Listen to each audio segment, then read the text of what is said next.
Do UFOs exist? This is the central question raised in this program. Many sightings may be attributed to what are natural phenomena, or experimental aircraft, amongst other things. By the end of this program, we hope to have shown you undeniable evidence that UFOs exist, and that they are controlled by an outside intelligence.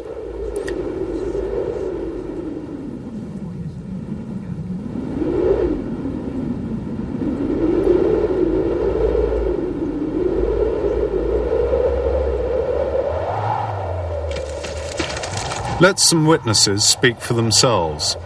Giovanni Cavezio, a wine grower.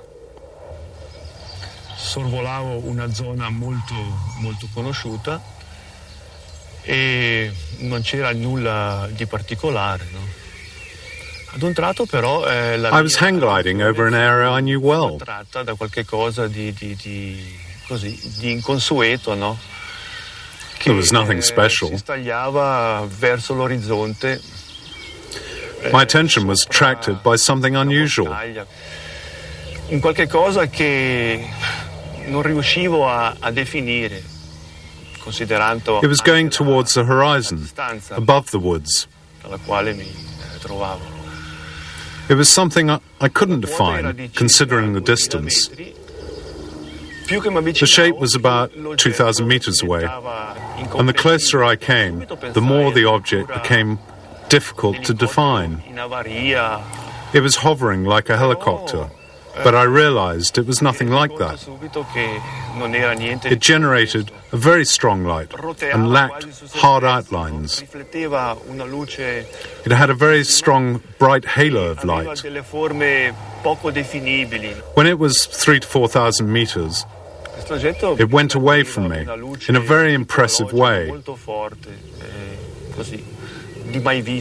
It was so fast that you could barely follow it with your eyes. In form, it was dome-like, with 3 or 4 objects hanging from the sides.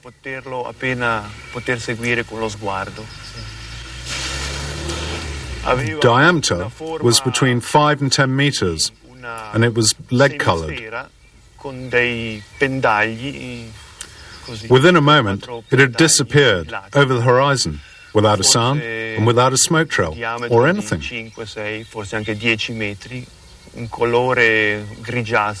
I wanted to keep it to myself, as these sort of things are unexpected. E scomparve dall'altra parte dell'orizzonte. That evening, when I got home, I didn't even talk to any family about it. Later, when I went to a restaurant, I met a friend interested in hang gliding, who had seen me flying in the area. He insisted I must have seen something special, because he had.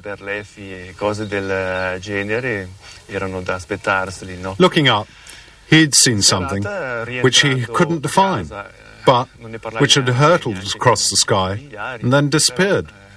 Recandomi un po' più tardi al ristorante, incontrai un amico interessato di volo libero, il quale mi disse di avermi visto attraversare. We decided that he had seen the same thing as myself. Insistendo nell'affermare che io avrei dovuto per forza aver osservato qualche cosa di molto particolare, perché lui, trovandosi in zona fiume e guardando verso l'alto, vide a un certo punto un qualche cosa di indefinibile che si stagliava contro il cielo e che poi dopo scomparve dal suo angolo visivo, no? Al che io, dopo un momentino decisi di dirgli insomma quello che più o meno avevo visto.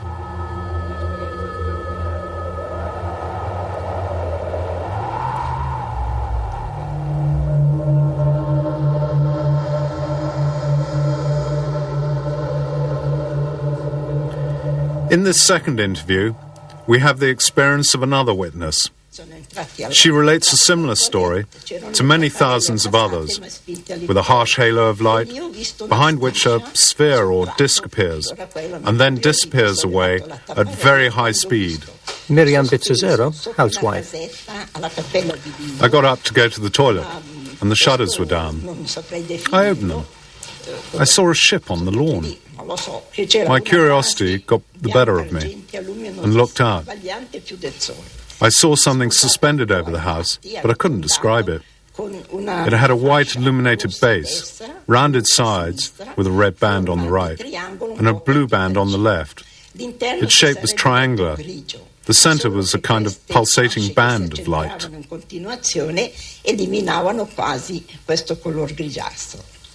Was there something solid there? Oh, yes. You could see grey bits, but they were covered by the pulsating. L'unica cosa, controllando appunto con l'orologio le pulsazioni, ho notato che le lancette erano sovrapposte sulle tre. It was very quiet. Mentre io pensavo al massimo, il più tardi, le 2 meno alla 1:45. Quindi c'era stato... I noticed that the hands of the clock were on 3, then 3:15. sia venuto senza averne coscienza.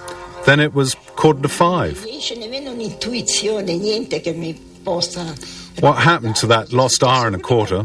Posso dire che il mattino successivo la mia consuocera mi disse: hai un puntino I can't remember what happened. sulla tempia sinistra. But the next day, my daughter-in-law's mother noticed a strange shape on my left temple. Invece guardando c'era, ma non più grande di un'efelide, piccolissima. E invece si è ingrandito. I said I hadn't hurt myself, and it was very small. The sequence is usually the same: a UFO sighting, a temporary absence, and a mark on the head. Perhaps this was an abduction, a strange case, but no different to thousands of others. Several people have said that they saw it, people who work at the airport, including a pilot. After several days, the police took my statement. They also told me to keep the incident quiet.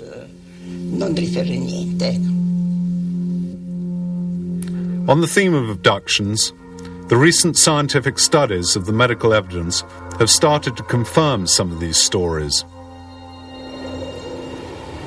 These Swiss witnesses prefer to remain anonymous. Suddenly, in the rear-view mirror, I saw a red light about the size of a table tennis ball, which stopped about 1.5 meters from my car. It was about 10 by 15 centimeters across. Suddenly, it started to oscillate from left to right. It moved from the left side of the car and then to the right. Everything was bright red, even inside the car. Then, at the height of that rock, you can see up there on the right-hand side of the road, the car rose. Before I lost consciousness, I saw the little red ball flip to the back seat.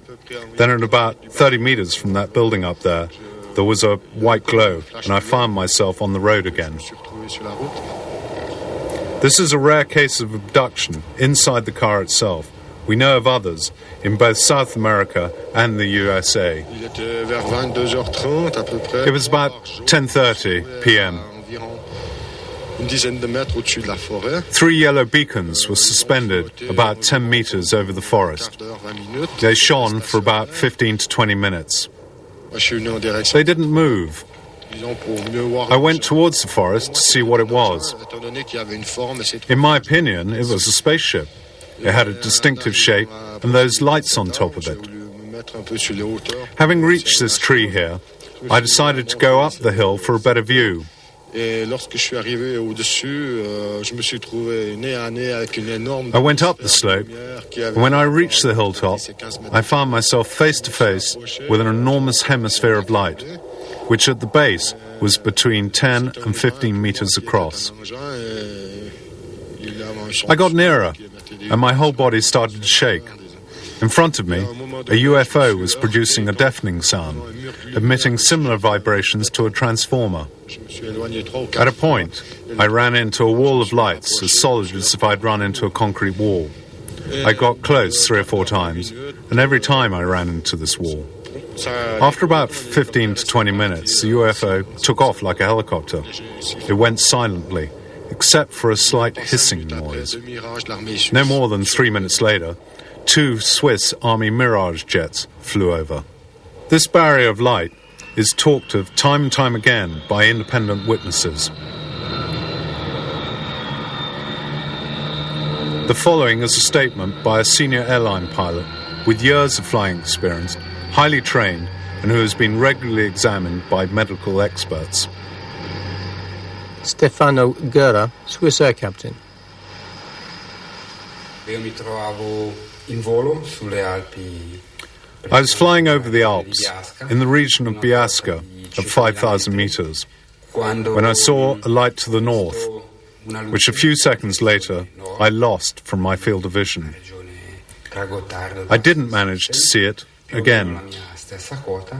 Luce che pochi istanti dopo ho perso dal campo visivo e non sono più At that moment, another pilot was flying in an easterly direction, in the same area of the Alps, and asked radar if there was an object in the same place where I'd seen my object. Se avevano un oggetto in quella regione, proprio nella regione dove io ho visto questo. It wasn't visible to radar control. Che quanto riportato dal controllo radar. The pilot said he saw a strange, unidentified form, which corresponded to the one I'd seen in my airspace. Dalle Alpi Bernesi ha detto di aver visto una forma strana. He couldn't explain it, and said apparently it was quite big, but clearly not an aeroplane. Proprio in corrispondenza della regione dove io ho visto questa luce e non siamo riusciti a spiegarci che cosa fosse.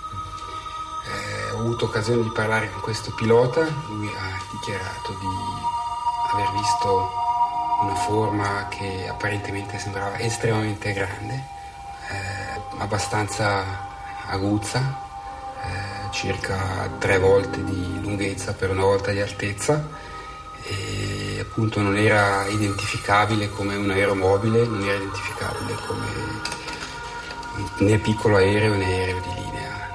Quindi non poteva Could it have been a meteorite? trattarsi nemmeno di un meteorite. No, perché un meteorite sarebbe stato No, un movimento. because meteorites move, and this one was stationary. In posizione fissa e è poi sparita di seguito. Probably the object didn't show on the ground radar at that point, because it wasn't moving like a normal aeroplane. It was an enormous area of white light, as big as 4 jumbo jets. According to both pilots, it stopped, and then went away, and was neither an aeroplane nor a meteorological phenomena. Captain Schmidt, Swiss Air. The radar station at Maastricht informed us that a UFO was proceeding in a northerly direction. It then turned towards us at a speed to 4,000 to 5,000 kilometers an hour, very fast indeed. Eventually it stabilized in relation to our position to 3 nautical miles to our right at 45 degrees. That's about 5 kilometers from us. We put on the headphones and looked to the right, and suddenly there was an immense flash in front of us. I hadn't seen anything like it. Very fast and very intense. The radio didn't give any signal. Nothing at all.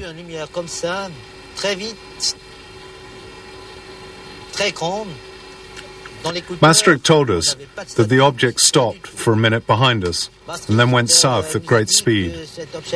It was travelling 4 to 5 times the speed of sound.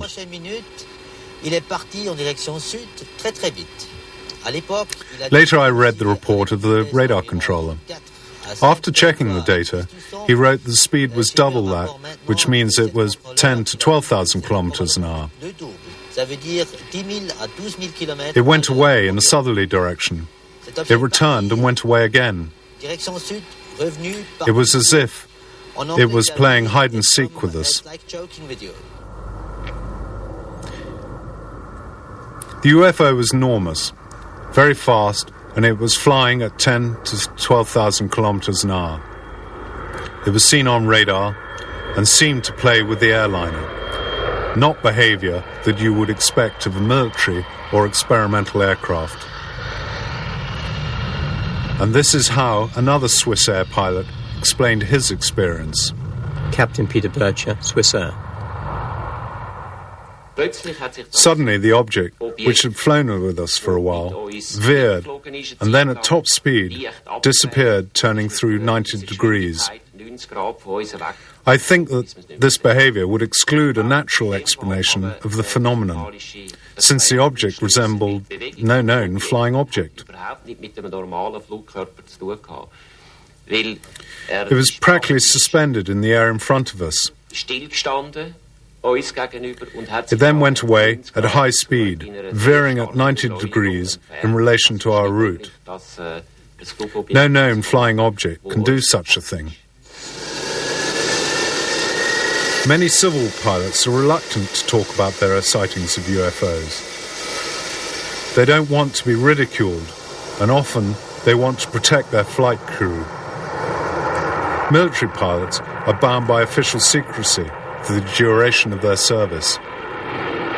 Captain Duverstal, Swiss Air. At first, we thought we were seeing a star, or at least we believe it to be a shooting star. But straight away I told myself that it wasn't possible because of its speed. It fell gently to the horizon and then oscillated a little to the left, and then to the right, and then left and right. It then returned to its original position. All of this in less than 30 seconds. That's far from normal. Have you spoken about this to military pilots? I've spoken to American military pilots in Alaska. They tell me that they've reported many strange things in those out-of-the-way places, but that they weren't allowed to discuss these things.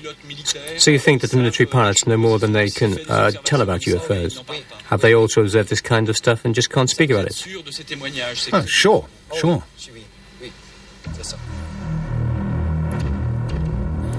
One impressive, well-documented case is reconstructed here by Nippon TV when a 707 was flying over Alaska on the 17th of November 1986. At 5 p.m., during the flight, Commander Terauchi observed two red lights getting nearer.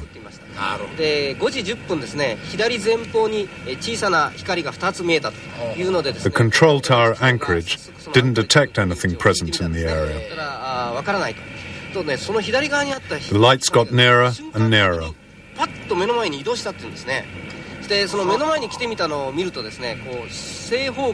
The three pilots felt a wave of heat. Then the lights disappeared.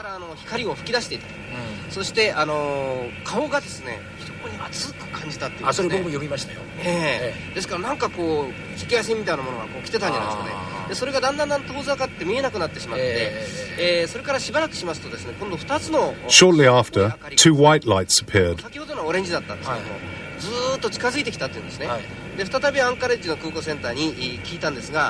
The radar screen indicated the proximity of the object, and the object began to shadow the aeroplane in the direction of Fairbanks, Alaska.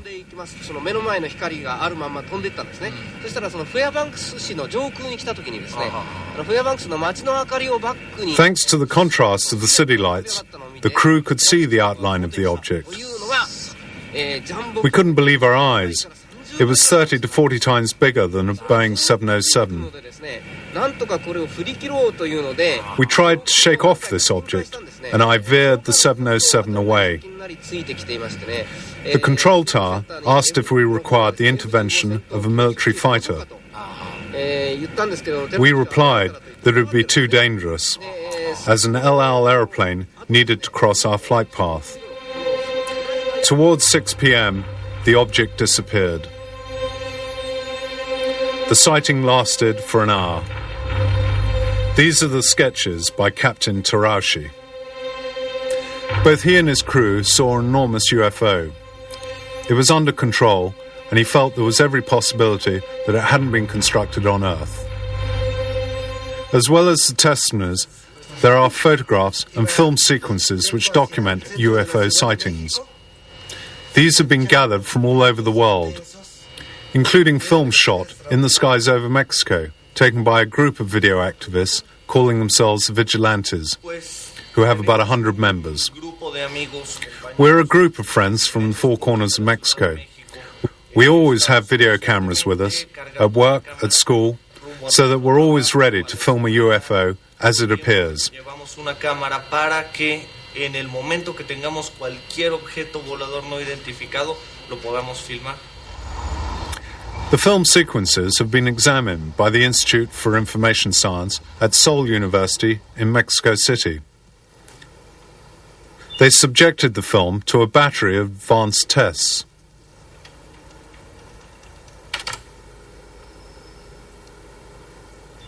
El trabajo consiste en lograr que Our work consisted of verifying that there were no distortions of the photographs or any elements of the detail in the video recordings which might have cast doubt on their authenticity. Besides computer verification, we also checked on the spot, interviewed witnesses, and evaluated witness credibility. En relación a visitas a campo, entrevistas, y ver si no hay fines de lucro o afanes de notoriedad de la persona que nos trae el material o que hacen los videos o las fotografías. In this video, shot in 1991, during a total eclipse of the sun, the television camera focused on a bright object in the sky. It then panned down to the roofs to establish the relative position and distance of the UFO. Here is the object on the film editor's screen. It's like a spinning top or a saucer which is turning.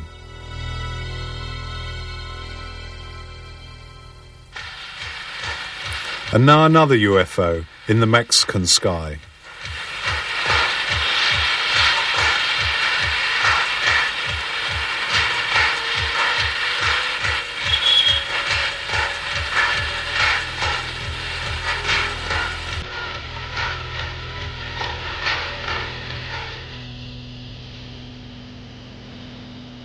Let's look at it again on the editor's screen. These are totally amazing images.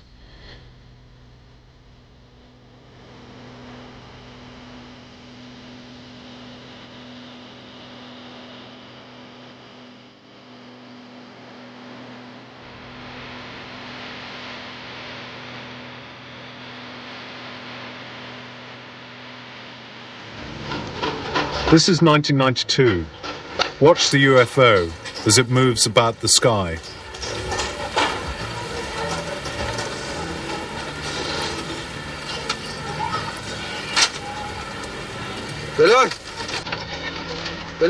Here it is, captured closer.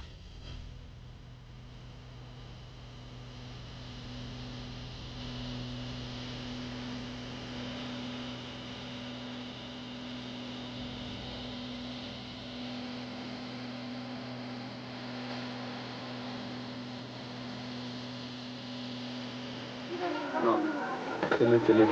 1994, and another UFO. This time in the skies over Mexico City itself.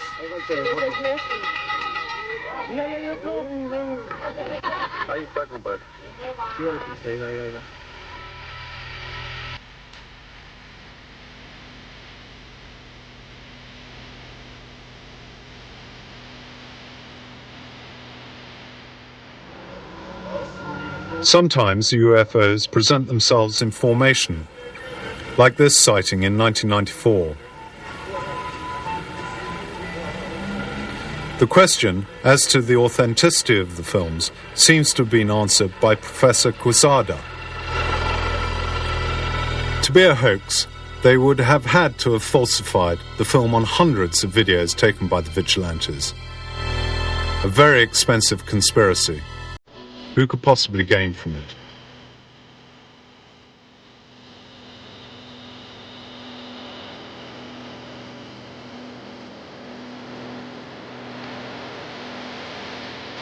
Here are still photographs taken by Paul Trent, a farmer in Oregon in 1950. These have been verified by military aviation laboratories in the USA. Here is a photo of a UFO taken in Germany and a thermographic analysis. These are two photographs taken in New Mexico, USA in 1992 near the Manzana atomic base. UFO sightings are common over these kind of facilities. And this is a long series of photos taken in 1987 by a Mr. and Mrs. Walton in the Gulf Breeze area of the USA. Some claim that they are a hoax, but examination of the photographs by a leading expert has confirmed their authenticity. I was confronted with the problem of, could this be real?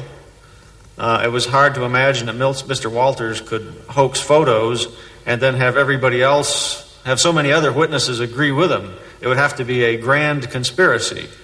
Or else, other people were seeing something and he was photographing it.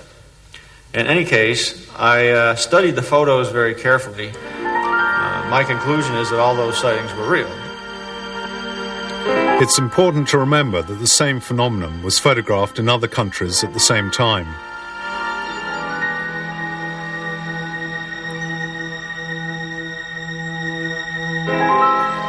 As you can see from the following examples, there are many kinds of UFOs.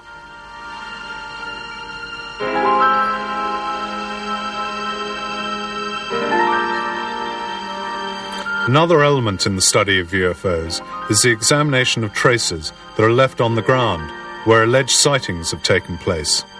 Sometimes a whitish substance falls from the UFO. Its analysis has given some disconcerting results. Noi abbiamo analizzato queste tracce e che cosa abbiamo trovato? Due cose molto importanti. What have we found so far?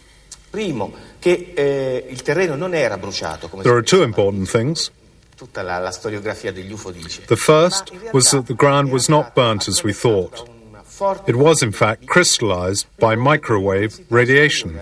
The microwave in question would have been 50 million times stronger than an industrial oven. Imagine the power of it.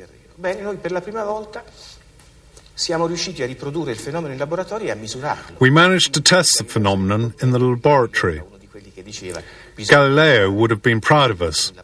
Quindi nessuno scienziato al mondo può più dire che noi. We demonstrated the cause of the crystallization, and nobody can say it isn't true, because we did it under laboratory conditions. We examined deposits formed on the ground by the UFOs, and these gave us some disconcerting results. In 1957, a deposit from a UFO was analyzed, and it was found to contain magnesium, a magnesium much heavier than anything known on Earth. It didn't have a nucleus, and it was really much heavier than our magnesium. It was definitely magnesium from space. Ebbene, bisogna sapere che magnesio di questo tipo può venire solo dallo spazio. The French, in 1967, found a similar deposit. And this was also magnesium, and it was much heavier than terrestrial magnesium. I have a simple conclusion from all of this, and other evidence. I'm absolutely convinced it was of extraterrestrial origin. La mia conclusione è semplicissima. Al di là di On this planet, we don't have the technology to make this form of magnesium. nella storia della ricerca ufologica. I'm convinced of this. Oggi siamo sicurissimi che il fenomeno è esogeno al pianeta Terra, cioè viene da fuori, è tecnologico, non è di nostra competenza, non lo sappiamo riprodurre. And what do the authorities say about UFOs? For many years, they've denied or ridiculed these stories, but their attitude has now partially changed. We saw a big object in the sky which we couldn't identify.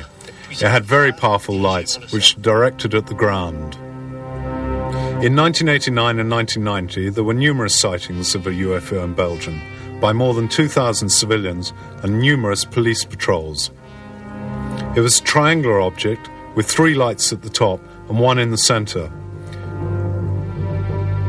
It was flying silently at very low altitude just above the ground. This photograph of the object, complete with thermographic analysis, is a filmed sequence.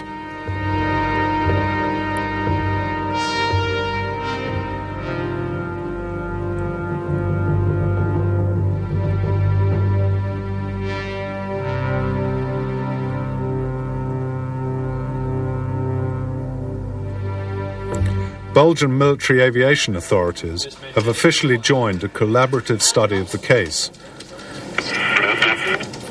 After ground radar revealed the presence of the object, some jet fighters were scrambled to intercept the UFO, but without success, because the object performed some incredible maneuvers, demonstrating it was in some way guided. Was it an experimental military aircraft like the stealth bomber? The US government has denied this possibility. The stealth bomber is also noisy, and the question is, why would a foreign experimental plane fly at low altitude over a densely populated area? Belgian Air Force General Charles de Bruer held a press conference on the 18th of December 1989 to confirm that they had intercepted UFOs. His written report states, "There were no signs of danger. The mystery of their origin remains, but the phenomena exists. It is real." A été contacté plusieurs fois pour demander s'ils avaient des observations au radar aussi. Et nous avons donc les deux radars ont The UFO sighted over Belgium is very similar to that sighted over Ticino by our Swiss housewife, and the UFOs filmed over Pueblo in Mexico.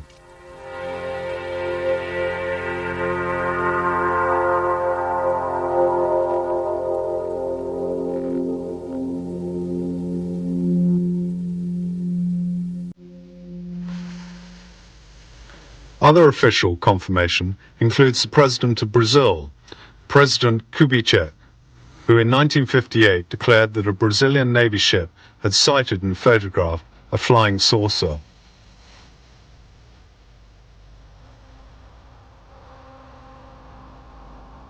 These are the documents.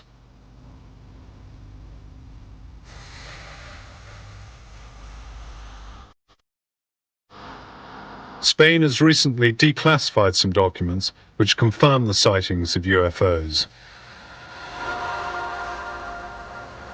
In June 1976, on the Canary Islands, hundreds of people saw a white light which emitted rays.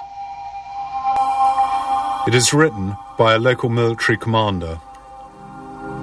In addition, there are accounts of humanoids being seen during UFO landings.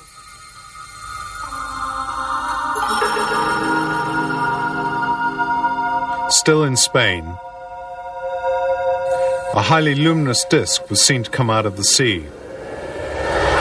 This sighting was confirmed at the same time in Italy. In 1978, the three pilots of a Spanish supercaravel flying over Valencia saw three red lights, which seemed to be at first on a collision course and then to dance in front of the aircraft. The caravel was forced to make an emergency landing, and fighters were scrambled to intercept, but they failed to make contact. In 1975, on the Bardeneas Reales military base near Navarra, a UFO was seen at low altitude. Until the end of 1990, the Spanish government had always denied the existence of any UFO file. And the same goes for the UK. Before 1990, there had only been the occasional comments as we list here. Lord Dowding, the Air Chief in 1954, suggested that 10,000 UFO sightings had been made and recorded. He also asserted that these were of extraterrestrial origin. In 1954, an RAF pilot named Saladin encountered some UFOs. This is Saladin's sketch. Ralph Noyes, Defense Secretary, is said by 1964 to have seen Air Force film of UFOs. In 1978, an English policeman, Tony Dodd, saw a UFO with a colleague. Then, in 1980, it was the turn of PC Alan Godfrey. And yet, as we have seen, there was no official confirmation of the sightings. All were treated as top secret. This secrecy has extended to the highest levels, with Chief of Staff Admiral Hill Norton declaring that he was kept in the dark on the existence of a special UFO department.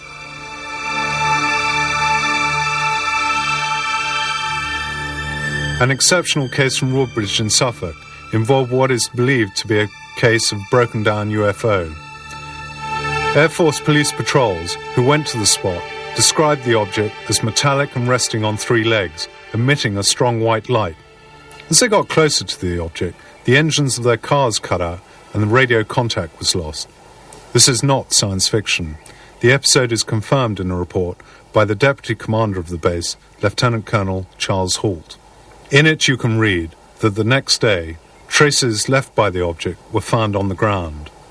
According to the reports of the Air Force Patrol, 3 humanoids were seen to leave the UFO. They were approximately 1 meter tall, with big heads and dressed in silver. The commander of the base, General Gordon Williams, is reported to have said that the creatures seemed to communicate by a series of gestures and telepathy. This encounter has never been officially confirmed. France. In February 1974, the then Minister of Defense, Robert Gallet, declared in an interview that for 20 years the French had been studying UFOs. The results of the official studies were published, including the analysis of traces left by 2 UFOs in 1975 and 1981 in the south of France.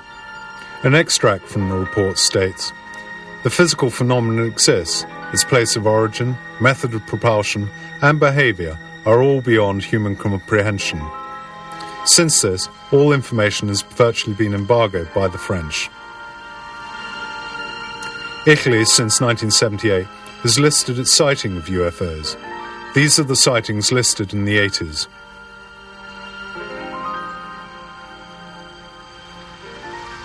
The Swiss government has often said that it pays little credence to the UFOs. But since 1990, the Federal Military Department has given free access to a map showing civilian UFO sightings. No military sightings are recorded. On this map are 2 reports of sightings by military radar. The first on August the 2nd at 11 p.m. This UFO sighting lasted for a whole hour. It wasn't a meteorite as it moved in a zigzag fashion. It wasn't birds because of high speed, and they ruled out aircraft. On the 13th of June 1993, radar showed a UFO moving not horizontally, but vertically over a military base, with changes of altitude from 5,500 meters to 8,500 in a few minutes. The object was also capable of moving from 8,000 meters to 20,000 meters in a few seconds. The experts have also not commented on this photograph, which shows a UFO spotted by a Swiss Army Mirage. The photograph has been certified as genuine by computer analysis.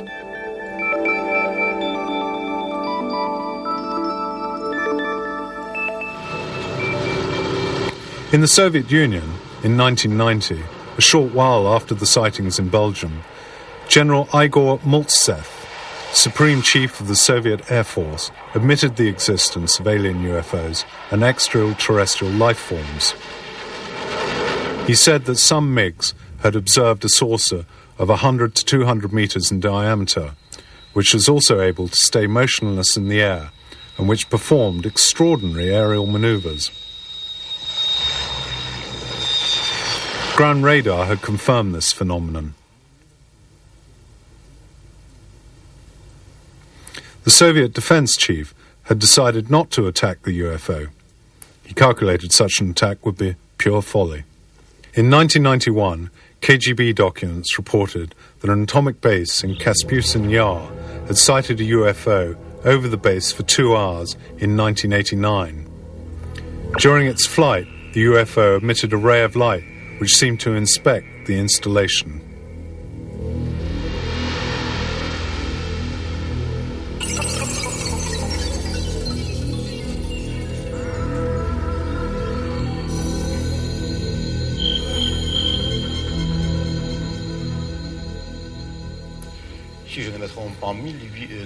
In 1984, a UFO was seen in the Ukraine above a missile base, but no intervention was possible.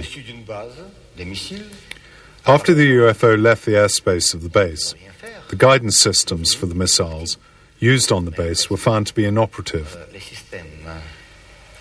All the systems had to be reprogrammed. US atomic bases have experienced similar systems malfunctions after UFO appearances.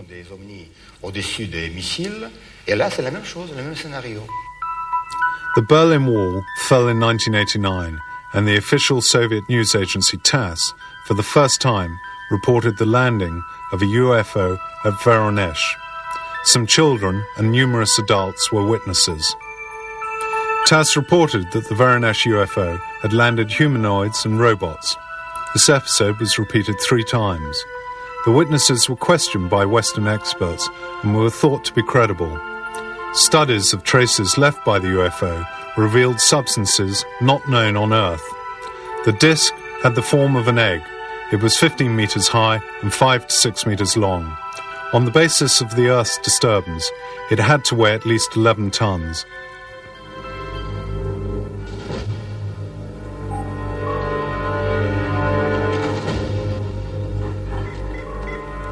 Even in the US, UFO sightings are classified as top secret.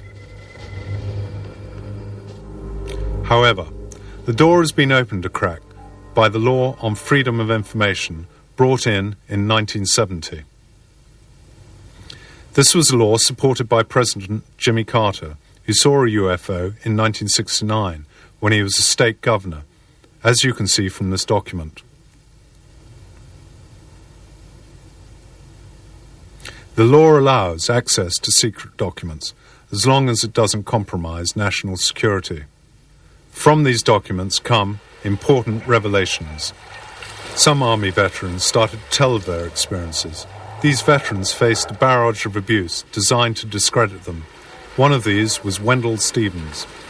In 1947, he was transferred from the Roswell base in New Mexico, where he had studied captured enemy aircraft, to Alaska. In Alaska, his squadron was detailed to reconnoiter the area. It soon became clear to Stevens that his real mission was to photograph UFOs sighted in the region. And a crew reported seeing a disc-shaped object sitting on the ice field that rose into the air and flew away as they approached it. Now, for us to launch a B-29 in Alaska, it took a field of equipment bigger than the B-29, heaters, power units, lubricating units, gasoline units, everything, to get one B-29 airborne in Arctic airspace. It would take us several hours to get it ready to go.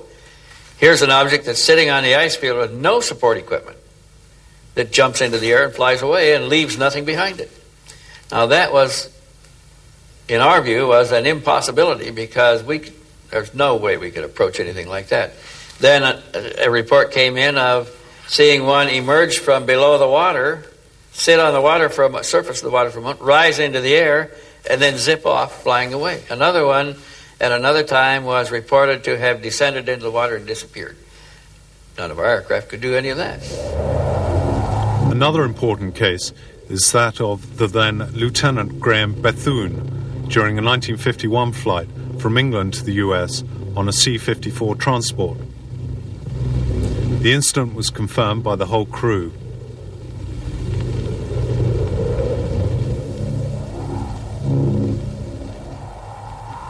We began to see lights. There was a pattern of lights on the water, right on the water. And the size of this pattern of lights were really disturbing because it looked like many ships or aircraft carriers or what have you tied up in maybe a ring of lights. So we didn't know what was going on. We passed over the guard ship, which is a weather ship, which reports the weather to us, any ships in the area and this type of thing. So there was no ships in the area. There was no activity in the northern lights or aurora borealis. There was nothing plotted in the area, so it really, we wondered, well, what are we seeing? Maybe they're doing some secret type of recovery or something in the water. The next thing we saw was like a old small halo about 25 miles away. That halo came to us like that 25 miles, that fast. And, of course, I disengaged the autopilot because the size of this thing, we couldn't see anything else out of the cockpit except that craft. And when I started to push the nose over to go under, it stopped about 15 degrees off the bow, about 200 feet below us, maybe 1,500 feet out in front of us. And at that time, it was above the horizon. At night, it's very difficult to see anything, but we could see the dome. We could see it was a dome-shaped ship. We could see roughly the size of it. Then, immediately it pulled away about 5 miles away at an angle and sat there and flew with us. This is the official report of the episode.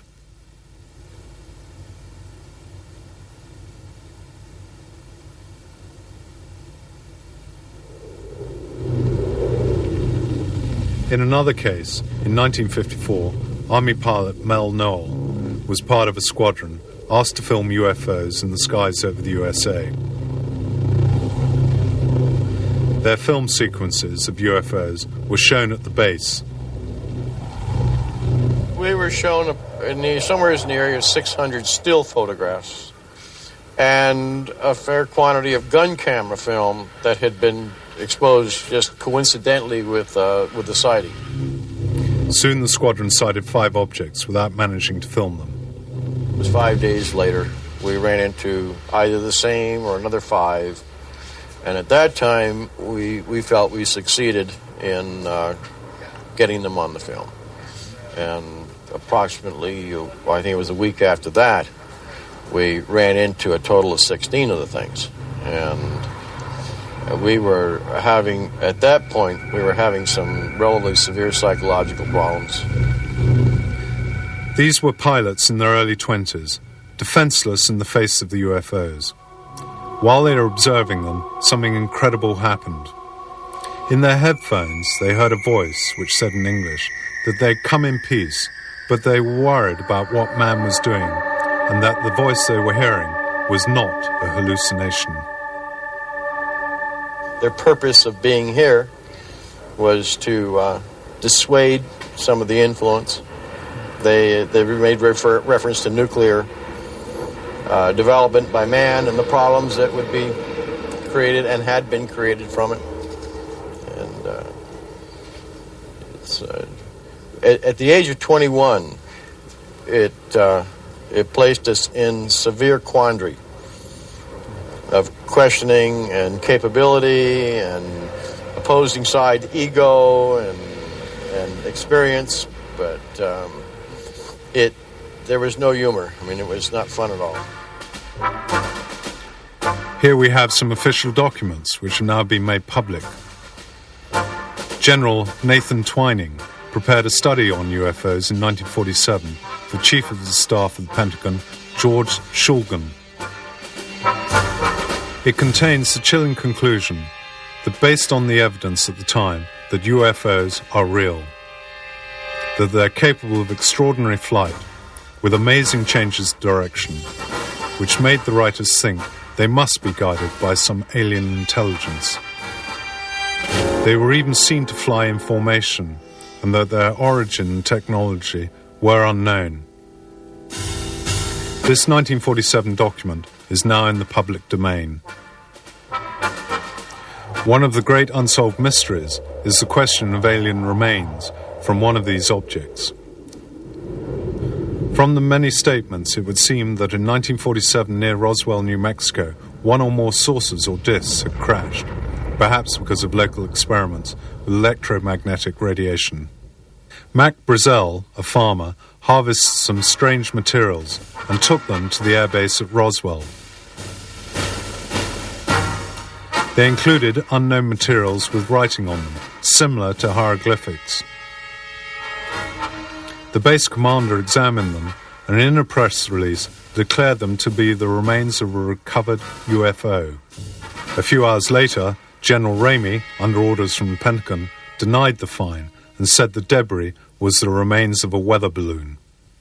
Roswell is a much-discussed incident.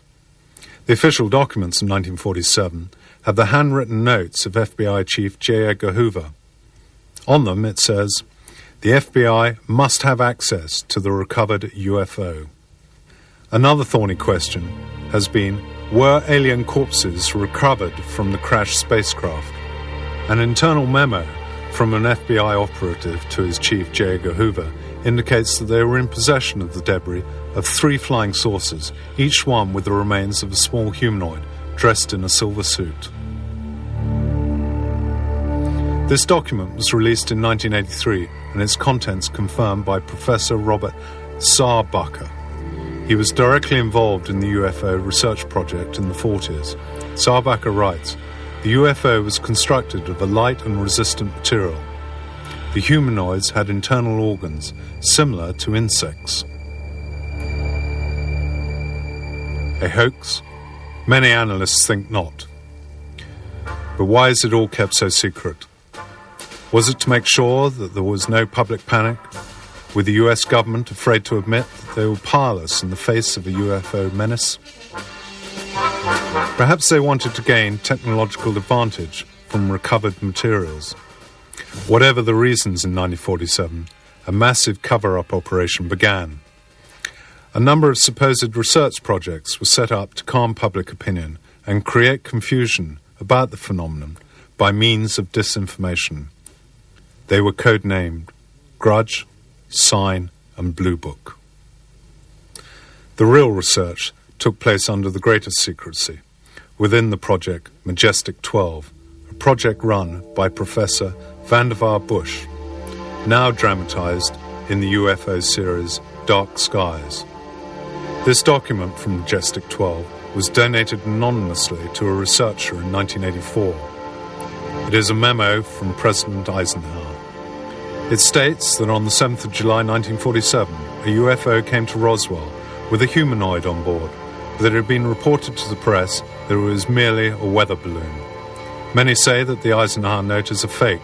This document from 1950 would seem to question that view. The Canadian engineer, Wilbert Smith, indicates to his government that the subject of UFOs is more secret than the atomic bomb. A group led by Professor Bush had been asked to carry out a research project called Majestic 12. Since that time, many incidents have occurred, including a possible alien landing at Fort Dix, which included alien casualties. And in 1993, an alien craft may have disabled the nuclear arsenal at Manzano in the former Soviet Union.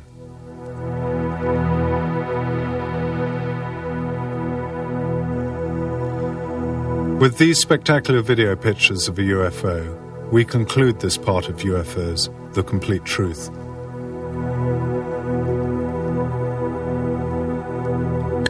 These are genuine pictures. UFOs exist, but many questions remain as to their origin, purpose, and the intelligence that guides them.